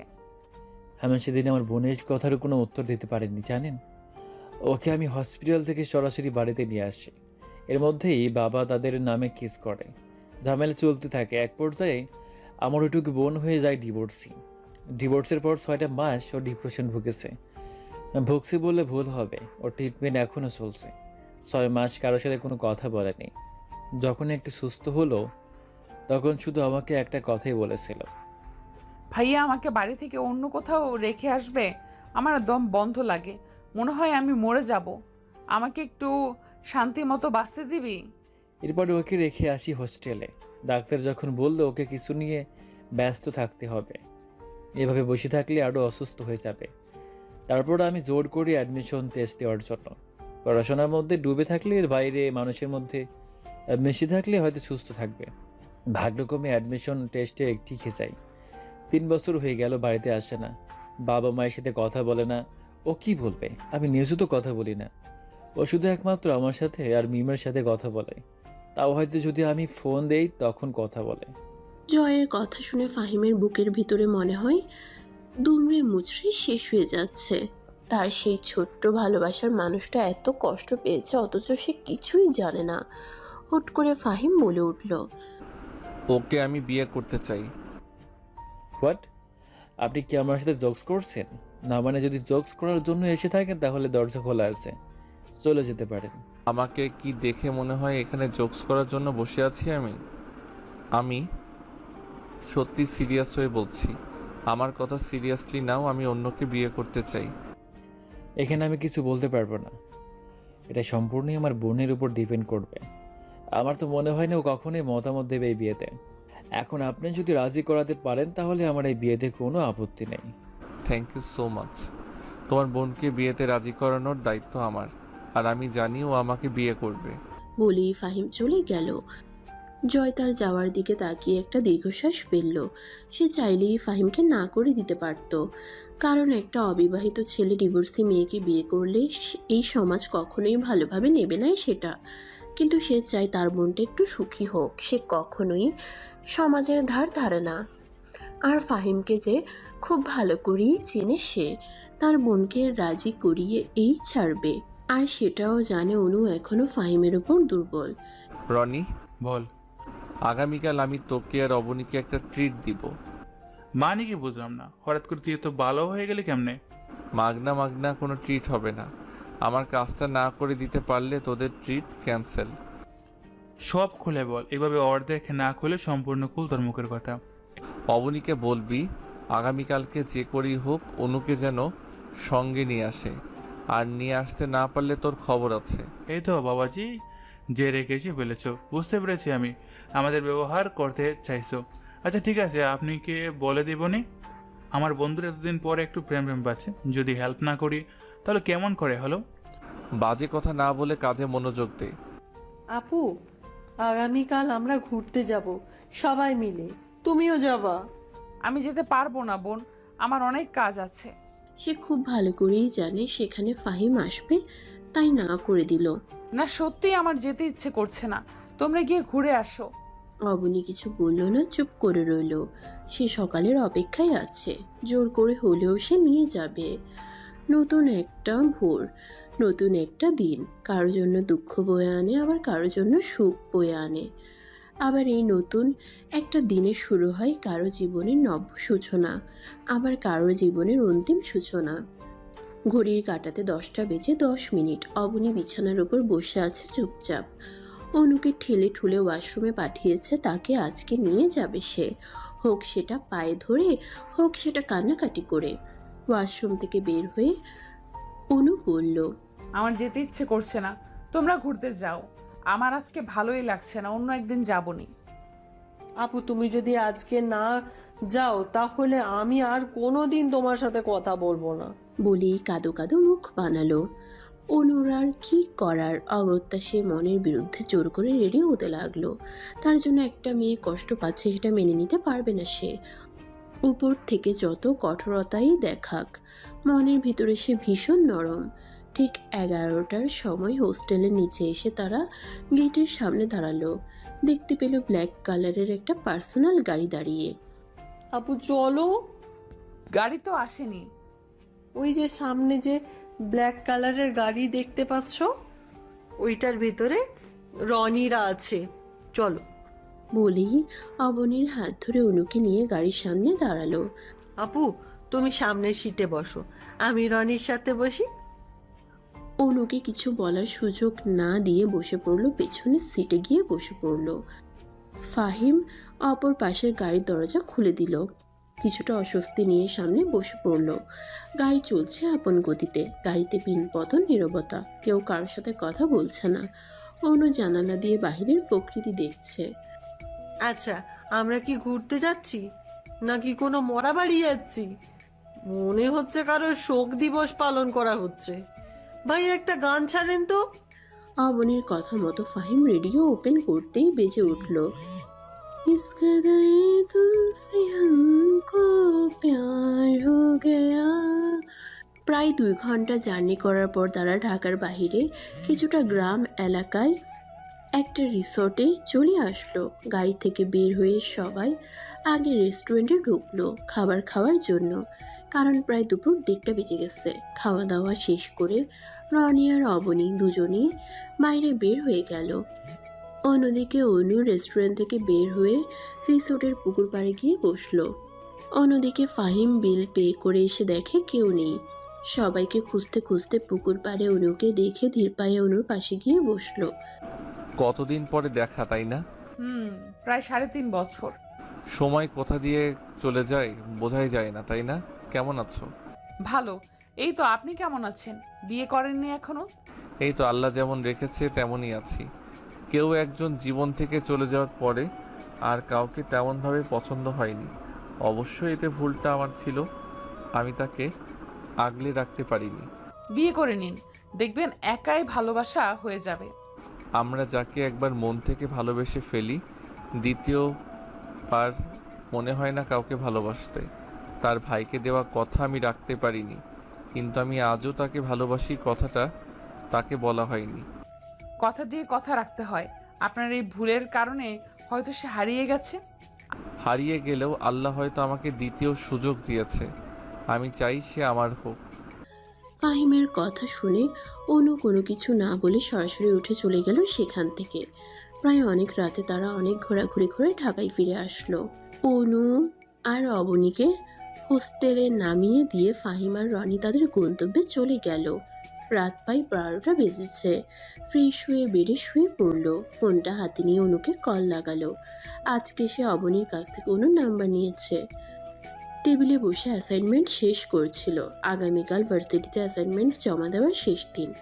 হঠাৎ করে ফোন বেজে উঠতেই কিছুটা চমকে গেল। এত রাতে সাধারণত কেউ থাকে, ফোন দেওয়ার নেই। ফোনটা হাতে নিয়েই দেখলো অপরিচিত নাম্বার। সে আর ফোনটা হাতে নিল না, ওভাবেই রেখে দিল। সাধারণত সে অপরিচিত নাম্বার রিসিভ করে না। ফোন বেজে বেজে কেটে গেল। অন্যদিকে ফাহিম বেচারা টেনশনে শেষ। ফোন ধরছে না কেন, আবার ফোন দিল। এবার অনু ফোনটা রিসিভ করলো। আসসালামু আলাইকুম, কে বলছেন? ওয়ালাইকুম আসসালাম, আমি ফাহিম। এতক্ষণ ধরে ফোন করছি, ফোন ধরছো না কেন? আপনার নাম্বার তো আমি চিনি না বা আমার ফোনে সেভ নেই। অপরিচিত নাম্বার বলে ধরিনি। আশা করি বুঝতে পেরেছেন। ও সরি, আমার মনেই ছিল না। তো কি করছো এখন?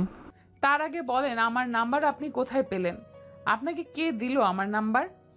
আমার আশেপাশে অনেক মানুষ আছে, তাদের থেকে নিয়েছি। আমি চাইলে তোমার থেকেও নিতে পারতাম, কিন্তু দেইনি। এত রাতে আমাকে ফোন দিবেন না। আমি তোমার কথা শুনবো কেন? আমি আমার মন মর্জি মতো চলবো। আমার যদি ইচ্ছে হয় ফোন দেব, ইচ্ছে না হলে দেব না। এখন বলো কি করছো? অনু খানিকটা বিরক্তি নিয়ে বলল, যে অ্যাসাইনমেন্ট করতেছি। এত রাতে অ্যাসাইনমেন্ট করতে হবে? এতদিন কি করেছো? এখন কাজ বাদ দিয়ে ঘুমাও, তা না হলে শরীর খারাপ করবে। বেশি রাত জাগা ভালো না স্বাস্থ্যের জন্য। ফর ইউর কাইন্ড ইনফরমেশন, আমার অ্যাসাইনমেন্ট প্রায় শেষের দিকে। আজকের দিনে শেষ হয়ে যেত, কিন্তু অবনী আমাকে জোর করে ঘুরতে নিয়ে গেছে। আর আমি জানি এই ঘুরতে নিয়ে যাওয়ার প্ল্যান আপনার। তাই এখন আমাকে রাত জেগে অ্যাসাইনমেন্ট করতে হবে। রাত জাগা ভালো না, স্বাস্থ্যের জন্য ক্ষতিকর। সেটা আমি খুব ভালো করেই জানি। সেটা আপনাকে মনে করিয়ে দিতে হবে না। বলেই অনু ফোনটা কেটে দিল। তারপরে একটা দীর্ঘশ্বাস ফেলে নিজের কাজে মনোযোগ দিল। অন্যদিকে ফাহিম ঘুমিয়ে পড়েছে। তারও অনেক কাজ আছে। সকালবেলা ভোরে ফোনের শব্দে অনুর ঘুম ভাঙলো। ফোনটা কানে নিয়ে বলল, কে বলছেন? ঘুম থেকে ওঠো, উঠে ফ্রেশ হয়ে কিছু খাবার খেয়ে ভার্সিটিতে চলে যাও। দেরি হয়ে যাবে, তা না হলে 9:30 বেজে গেছে। 10টার দিকে তোমার ক্লাস, তা না হলে ক্লাস মিস যাবে তো। অনু কিছু বলতে যাবে তার আগেই মনে হলো 9:30 বেজে গেছে। তাড়াতাড়ি করে উঠে ফোনটা হাতে নিয়ে দেখলো সত্যি সত্যি 9:30 বেজে গেছে। ফাহিমের প্রশ্নের কোনো প্রতি উত্তর না করে ফোনটা কেটে দিল। কি হলো, এইভাবে মুখের উপর ফোনটা রেখে দিল কেন? তোর ফোন রেখে দেবো না? 9:30 বেজে গেছে, বেচারে রেডি হবে বাসের জন্য, নাকি তোর সাথে কথা বলবে? আসলে সত্যিই তো। ক্লাস শেষে টিউশনিগুলো করিয়ে ক্লান্ত শরীর নিয়ে হোস্টেল রুমে ঢুকলো। প্রায় সন্ধ্যা হয়ে গেছে, হয়তো আর কিছু সময় পরে মাগরিবের আজান দেবে। তাড়াতাড়ি করে ওয়াশরুমে চলে গেল। ফ্রেশ একটা শাওয়ার নিয়ে বের হতেই আজান দিয়ে দিল। আপু খাবার খেলে না? খাবার কি দেব তোমাকে? বুয়া রান্না করে গেছে। কি রান্না করে গেছে? বড় মাছ দিয়ে কচু দিয়ে রান্না করে গেছে। ঘরে তেমন কিছু ছিল না তো, ওটাই রান্না করেছে আপু। বাজারে যাইতে হবে। ছি, খাইতে ইচ্ছে করছে না। রান্না করলো কে? খালি পেঁয়াজ দিয়ে ভুনা করতে বলতে বড় মাছ। আমি নিজেও তো ছিলাম না, তাই বুয়া কাউকে কিছু না বলে রান্না করে রেখে চলে গেছে। বুয়া কি জানে না যে আমি কচু পছন্দ করি না? তুমি খাবা ভর্তা করে, সেই জন্য আনছি। হয়তো মনে নাই বুয়ার। সমস্যা নেই আপু, তোমার জন্য তেহারি এনেছি। মানে ঠিক বুঝলাম না। তোমাকে বুঝতে হবে না, আমি দিচ্ছি, খেয়ে নাও। আগে পেট শান্তি করো। নামাজটা আগে পড়ে নিই, তারপরে না হয় খাওয়া যাবে। বলে গেল, তাড়াতাড়ি নামাজ পড়তে বসলো। নামাজ শেষ করে উঠে দেখে টেবিলের উপর তেহেরি রাখা। জিজ্ঞাসা করবে দেখলেও রুমে অবনী নেই, তাই কিছু না ভেবে চুপচাপ খাওয়া ধরলো। অবনী রুমে আসতেই বলল, টাকাটা নিয়ে নিও অবনী। কিসের টাকা নিব? তেহারি অর্ডার করেছো সেটার টাকার কথা বলতেছি। না না, তেহারির টাকা নিতে হবে কেন আপু? ওটা তো ভাইয়া পাঠিয়েছে। ভাইয়া পাঠিয়েছে মানে? ফাহিম ভাইয়া পাঠিয়েছে। উনি আমাকে ফোন করেছিলেন, তুমি ছাড়া নাকি হোস্টেলে না করতে। হঠাৎ জিজ্ঞাসা করলো তুমি এখনো কিছু খাওনি। আমি বললাম হয়তো খাইনি। হঠাৎ আমার মনে পড়লো আজকে তো কচু দিয়ে রান্না হয়েছে, তুমি তো খাবে না। সেটা বলতেই কিছুক্ষণ পরে দেখি ফুড পান্ডা থেকে অর্ডার এসেছে। পরে ভাইয়া ফোন দিয়ে বলল সেই অর্ডার করেছে তোমার জন্য, সাথে অবশ্যই আমার জন্যও করেছে। অনুর ভীষণ রাগ হলেও সে কোনো কিছু প্রকাশ করলো না। চুপচাপ খেতে আরম্ভ করলো, কারণ সে খাবার নষ্ট করা একদম পছন্দ করে না। খাবার শেষে বিছানায় বসলো, একটু রেস্ট নিয়ে তারপরে পড়তে বসবে। 11:30 দিকে টেবিলের উপরে রাখা ফোনটা বেজে উঠলো। অনু ভালো করেই বুঝতে পেরেছে এখন কে ফোন দিতে পারে। হ্যালো, কে বলছেন? কে বলছেন মানে এখনো তুমি আমার নাম্বারটা সেভ করোনি? তাড়াতাড়ি আমার নাম্বার তুমি জান দিয়ে সেভ করবে। হোয়াট না? হ্যাঁ, আপনি কিন্তু আমার সাথে বেশি বেশি করছেন। কি বেশি বেশি করছি? কোনো কিছুই বেশি বেশি করছি না, শুধু আমার বাবুর আম্মুকে একটু যত্ন নিচ্ছে। মানে? এভাবে আর কতদিন সিঙ্গেল থাকবো বলো? বিয়ে তো করতেই হবে। একা একা আর ভালো লাগে না, নিজের কাজ নিজে করতে ইচ্ছা হয় না। একটা বউ থাকলে কত ভালো হতো, দিন রাত আদর করতে পারতাম, সেই সাথে আমার খেয়াল রাখতো। তো বিয়ে করেন না, আপনাকে কে না করেছে? আমার কিছু ছেড়ে দিন দয়া করে। তোমার কথা শুনছে কে? তোমার কথা কেউ শুনবে না। আমি তো আগেই বলেছি সব আমার মর্জি মতো তো হবে। হ্যাঁ, সব তো আপনাদের মর্জি মতোই হবে। যখন যার মন চাইবে তখন আমাকে সে সেভাবেই ব্যবহার করবে।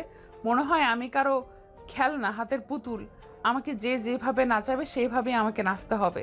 রেগে যাচ্ছ কেন? আমার তোমাকে প্রয়োজন। কিসের প্রয়োজন? হ্যাঁ, কোনো প্রয়োজন নেই আমার সাথে আপনার। আপনি আপনার রাস্তায়, আমি আমার রাস্তায়। কেন, দুজনের রাস্তা কি আর হতে পারে না? না, কখনোই না। আমাকে যে যেভাবে পারবেন সেইভাবে ব্যবহার করবেন, সেটা আমি এখন কখনোই হতে দিব না। এখানে আমাদের পুরনো কথা কেন বলছো? পুরনো কথা আনবো না, আর আমাদের পুরনো কথা না বলেন। আমার পুরনো কথা, কারণ আমি আপনাকে পাগলের মতো ভালোবেসে ছেঁচড়ার মতো আপনার কাছে গিয়েছিলাম। আপনি আমাকে কুত্তার মতো দাঁড়িয়ে রেখেছেন। কি বলছো? ভেবেচিন্তে কথা বলো, নিজেকে এত ছোট করছো কেন? না, কই ছোট করছি কোথায়? যেটা সত্য সেটাই তো বললাম। ফোনটা অফ করে ফেলল। ফাহিম হাজারবার চেষ্টা করেও ফোন আসলো না। যতবার ফোন করলো পাশ থেকে একটা মেয়েলি কণ্ঠ বারবার বলে দিল, আপনি যে নাম্বারটিতে কল করছেন সেই নাম্বারটি বর্তমানে বন্ধ আছে। ফাহিমও ঘুমিয়ে পড়ল। কিভাবে অনুকে আকৃষ্ট করা যায় নিজের প্রতি সেটাই চিন্তা ভাবনা করতে লাগলো। কেটে গেল প্রায় 2 সপ্তাহের মতো। এই যে সপ্তাহ ফাহিম অনুকে সকাল বিকাল ফোন দিয়েছে, ফাহিম কথা বলেছে আর ও শুধু উত্তর দিয়েছে। আজকে সকালবেলা ফাহিম অনুকে ফোন দেয়নি। অনু প্রথমে আমলে না নিলেও কেমন যেন মনটা উসখুস করতে লাগলো। ফোন করবে কি করবে না ভাবতে ভাবতে ফাহিমের ফোনে কল দিল, কিন্তু ফোন বাজতেই কেটে গেল, রিসিভ করে না। মনটা আরো অশান্ত হয়ে গেল। কিছু কি হলো ফাহিমের? সকাল থেকে সন্ধ্যা হয়ে গেল তার জন্য টেনশন করতে করতে। সে যে নিজের মনের সাথে যুদ্ধ করে না পেরে অবনীকে ফোন করতে বলল। রনি কিছু জানে নাকি? রনির কাছে ফোন করেই জানতে পারল ফাহিম অসুস্থ, তার প্রচণ্ড জ্বর এসেছে। এই কথা শোনা মাত্রই মনটা যেন আরো বেশি ছটফট হয়ে গেল ফাহিমের কাছে যাওয়ার জন্য। সমস্ত রাত পার করলো না ঘুমিয়ে। সকালবেলা উঠে অবনীকে নিয়ে ফাহিমের বাসার ঠিকানা জোগাড় করলো। ঠিকানাটা নিয়ে ফাহিমের বাসার উদ্দেশ্যে বের হয়ে গেল। কলিং বেল বাজার শব্দ শুনে বিছানা থেকে জোর করে উঠে দরজা খুলতে চলে গেল ফাহিম। দরজা খুলতেই দেখতে পেল অনু দাঁড়িয়ে আছে। ভাই, আমার মনে হলো সে স্বপ্ন দেখছে। দরজা খুলতে এতক্ষণ সময় লাগে? সে কখন থেকে কলিং বেল বাজাচ্ছি। আমি কি স্বপ্ন দেখছি? তুমি কি সত্যি এসেছো? ফাহিমের এমন কথা শুনে অনু কিছু বিব্রত বোধ করলো। তবুও কিছু না বলে ফাহিমকে এক পাশ কাটিয়ে ফ্ল্যাটের ভিতরে প্রবেশ করলো। দেখি আপনার এখন কেমন জ্বর আছে। বলেই ফাহিমের কপালে হাত রাখতেই বুঝতে পারলো এখন অনেক জ্বর তার শরীরে। আল্লাহ, শরীরে তো অনেক জ্বর। ওষুধ খাননি আপনি? ওষুধ খাওয়ার কোনো প্রয়োজন নেই, তুমি চলে এসো তো না। এখন আমি এমনিতেই সুস্থ হয়ে যাব। এটা কোনো মজা করার বিষয় না। বাসায় কেউ নেই, একা একা কি করছেন? আমি তো তোমাকে সেই কবে থেকে চলে আসতে বলছি এখানে। তুমি আমার কথার সিরিয়াসভাবে নিশ্চয়ই নাও না। আপনি রুমে যান, গিয়ে শুয়ে থাকুন, ভালো লাগবে। দেখি আমি রান্নাঘরে কি রান্না করা যায়। থাকি না একটু, এখানে থাকলে সমস্যা কোথায়? সমস্যা কোথাও নেই, আবার অনেক কোথাও সমস্যা আছে, বুঝলেন? আপনার রুমে গিয়ে রেস্ট নিন, আমি আপনার জন্য কিছু রান্না করে নিয়ে আসি। অগত্যা কি করার, ফাহিম রুমে গিয়ে শুয়ে পড়ল। অন্যদিকেও অনু কি রান্না করবে সেটা ভাবতে ভাবতে অনেক সময় লেগে গেল। হঠাৎ করে মনে হলো চিকেন স্যুপ রান্না করলে ভালো হয়, কারণ সাধারণত জ্বরের মুখে কোনো খাবারে ভালো লাগে না। ঝাল জিনিসের তো কোনো স্বাদই পাওয়া যায় না, মিষ্টি জিনিসটা তাও ঠিকমতো খাওয়া যায়। তাই সে তাড়াতাড়ি করে স্যুপ বানানোর জন্য সব জিনিস তৈরি করতে লাগলো। প্রায় আধা ঘন্টা পরে রান্না শেষে স্যুপ নিয়ে রুমে যেতেই দেখতে পেল ফাহিম বিছানায় শুয়ে আছে। বাটিটা সাইড টেবিলের উপরে রেখে 2-1 ডাক দিতেই বুঝতে পারলো ঘুমিয়ে আছে। অনেক ডাকাডাকির পরেও যখন উঠলো না তখন ধাক্কা দিতেই পিটপিট করে চোখ খুলল। বলো, কি বলবে? আপনার জন্য স্যুপ রেডি হয়ে গেছে, চলেন খাবেন। এখন যে ওষুধ খাবেন দেখবেন ভালো লাগবে। ফাহিম আর কথা বাড়ালো না, তার সত্যিই ভীষণ খারাপ লাগছে।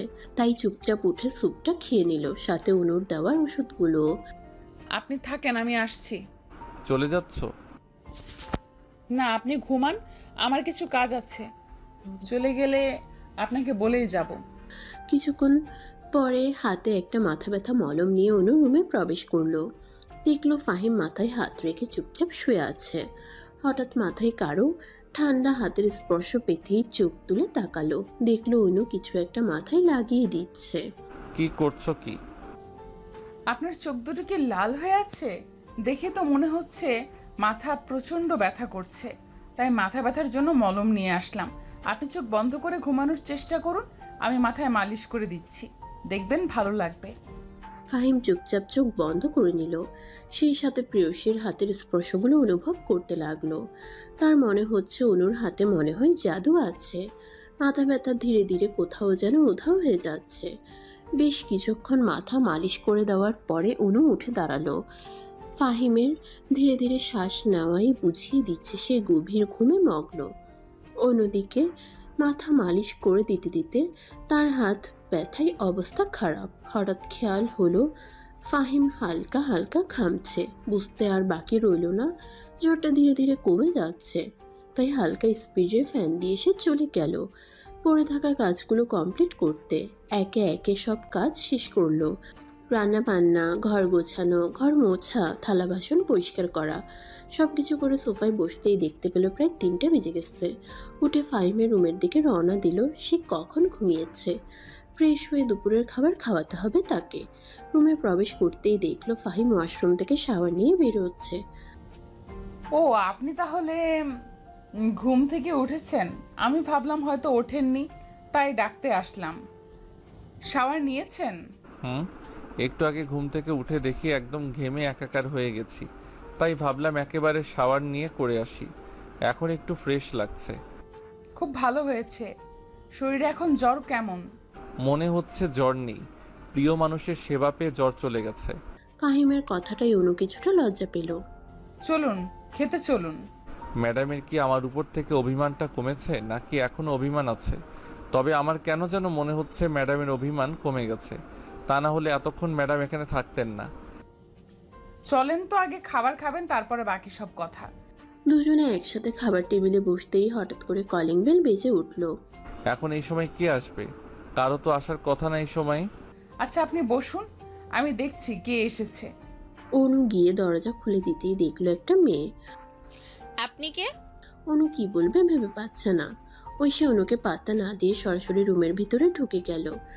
অনু দরজা বন্ধ করে ঐশীর পিছনে পিছনে আসলো। তার মনে কেমন যেন উল্টাপাল্টা চিন্তা হচ্ছে। চিন্তা করতে চাচ্ছে না, তবুও যেন চিন্তাগুলো জেঁকে ধরে সে মস্তিষ্কে। তোমার নাকি অনেক জ্বর ফাহিম, ভাবি বলল। কিন্তু ভাবির শরীরটা খুব বেশি ভালো না, তাই আমাকে পাঠিয়ে দিল। এই সময় ঐশীকে এখানে দেখে কিছুটা বিরক্ত হলেও প্রকাশ করলো না। অন্যদিকে ঐশীর কথা শুনে অনু কিছুটা নিশ্চিত হলো মেয়েটা ফাহিমের বোনের ননদ। কিন্তু তুমি করে বলছে কেন? ভদ্রতার খাতিরে বলে উঠল। ঠিক সময় এসে পড়েছে, মাত্রই আমরা খেতে বসছিলাম, চলো সবাই একসাথে খাওয়া যাক। ফাহিম কথাটা বলার ঐশী কোনো দিনই না করে বসে পড়লো খাওয়ার জন্য। যদিও সে বাড়ি থেকে খেয়ে এসেছে, তবুও বসে পড়লো। অনু তোমার সাথে ওর পরিচয় করিয়েছেন। ও হচ্ছে ঐশী আমার বড় আপুর ননদ, আর ও হচ্ছে অনু আমার স্টুডেন্ট। পরিবেশ ভালো করে বুঝতে পারবে ফাহিম ইচ্ছে করেই পরিচয়টা দিয়েছে, যাতে করে ঝামেলা না হয়। সে এখন আগের থেকে অনেক বুঝদার হয়েছে। আর কথা না বাড়িয়ে চুপচাপ সবাই খেতে বসলো। খাওয়া শেষে সব জিনিসপত্র রান্নাঘরে নিয়ে গেল। ঐশী চলে গেল ফাহিমের রুমে। ঐশীকে তার রুমে দেখে ফাহিম চুপি চুপি বের হয়ে এলো। রান্নাঘরে গিয়ে দেখলো অনু সবকিছু পরিষ্কার করছে। পিছন থেকে ফাহিম বলল, রাগ করেছো? কেন রাগ করব? এই যে ওর সামনে তোমাকে তোমার ছাত্রী হিসেবে পরিচয় করিয়ে দিলাম, আমি চাই না তোমার দিকে কেউ আঙুল তুলুক। সেটা আমি খুব ভালো করেই বুঝতে পেরেছি, তাই আপনাকে এটা নিয়ে বেশি ভাবতে হবে না। আমি রাগ করিনি। কিছুক্ষণ গল্প করার পরে হঠাৎ অনু বলে উঠল, সন্ধ্যা হয়ে যাচ্ছে, আমরা যাওয়া দরকার। দেরি হয়ে গেলে আবার সমস্যা হবে। ঐশী তাহলে তুমিও আমার সাথে চলে যাও, সন্ধ্যা হয়ে গেছে, দুজনকে হতে একই দিকে যাবে। ফাহিমের কথা শুনে ঐশীও সম্মতি জানালো। যদিও তার যাওয়ার ইচ্ছা ছিল না, তবুও মুখের উপর এভাবে বললে তো না করা যায় না, তাই রাজি হয়ে গেল। ফাহিম তাদেরকে গাড়িতে উঠিয়ে দিল। মনে মনে ভয় হচ্ছে যদি দুজনের মধ্যে কোনো কথা হয়, অনু যদি আবার তাকে ভুল বুঝে। শান্তি পাচ্ছে না। প্রায় 40 মিনিট পরে ফাহিমের ফোন আসলো। হ্যালো, তুমি পৌঁছেছো? আমি রাখছি, এখন ফ্রেশ হব, ভালো লাগছে না। ফোনটা রেখে দিতেই ফাহিম স্বস্তির নিঃশ্বাস ফেলল। অনুর স্বাভাবিক কথা শুনে বুঝতে পেরেছে দুজনের মাঝে তেমন কোনো কথা হয়নি। সেদিনের পর থেকে কেটে গেছে আরও প্রায় 1 মাস। এই 1 মাসে বদলে গেছে অনেক কিছু। ফাহিম আর অনুর দুজনের সম্পর্কে উন্নতিও ঘটেছে। যদিও এখনো ভালোবাসি বলা হয়নি, তবুও দুজনের অনুভূতি বুঝতে পারে। আপনি কোথায় আছেন? এই তো তোমার হোস্টেলের নিচে পৌঁছে গেছি, নিচে চলে আসো। ফোন রেখে দিয়ে অবনীকে বলে অনু চলে গেল।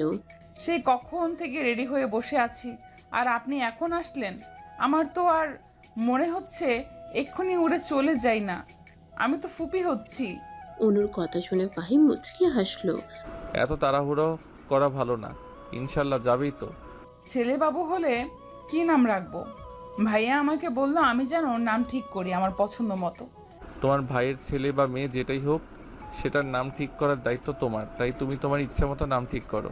ঠিক আছে, আমি তাহলে কিছু আরবি সুন্দর সুন্দর নাম বের করব, সেখান থেকে যেটা পছন্দ হয় সেটাই রেখে দেব।